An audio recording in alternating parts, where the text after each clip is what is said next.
SC से खारिज नहीं होगा वक्फ संशोधन कानून, लेकिन पास करनी होगी 3 परीक्षा। वक्फ बिल राष्ट्रपति की मंजूरी मिलने के बाद वक्फ संशोधन विधेयक कानून वक्फ लॉ 2025 बन चुका है। हालांकि संसद के दोनों सदनों से पारित होते ही इसे supreme court on Waqf bill में चुनौती दे दी गई।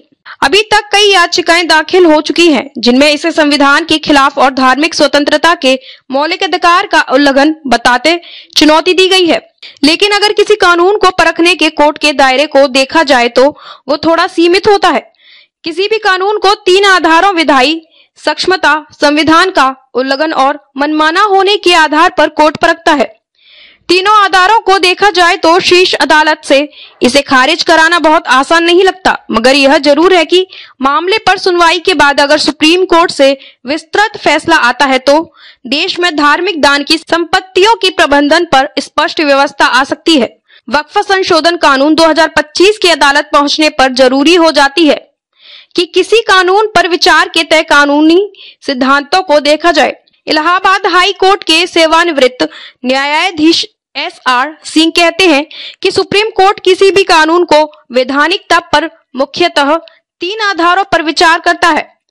इन 3 आधारों पर अगर वक्फ संशोधन कानून को देखा जाए तो विधायी सक्षमता की कसौटी पर संसद से घंटों बहस के बाद यह पारित हुआ है। दूसरा आधार संवैधानिक प्राविधानों के उल्लंघन का है। कोर्ट में दाखिल याचिकाओं में मुख्य आधार यही है कि यह कानून मुसलमानों के संवैधानिक अधिकारों और धार्मिक स्वतंत्रता के अधिकार का उल्लंघन करता है। माना जा रहा है कि सुप्रीम कोर्ट में होने वाली बहस में धार्मिक स्वतंत्रता का मौलिक अधिकार ही केंद्र में होगा और सुप्रीम कोर्ट जो व्यवस्था देगा वही लागू भी होगा। लेकिन कानून पर सरकार के तर्क को देखा जाए तो उसके अनुसार यह कानून धार्मिक स्वतंत्रता के खिलाफ नहीं है, बल्कि संपत्तियों के प्रबंधन से संबंधित है।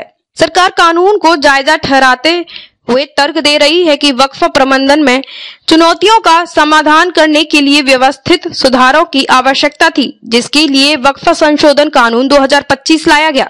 इससे पारदर्शिता, जवाबदेही और कानूनी निरीक्षण सुनिश्चित करके वक्फ संपत्तियां गैर मुसलमानों और अन्य हितधारकों के अधिकारों का उल्लंघन किए बगैर अपने इच्छित धर्मार्थ उद्देश्यों की पूर्ति कर सकते हैं।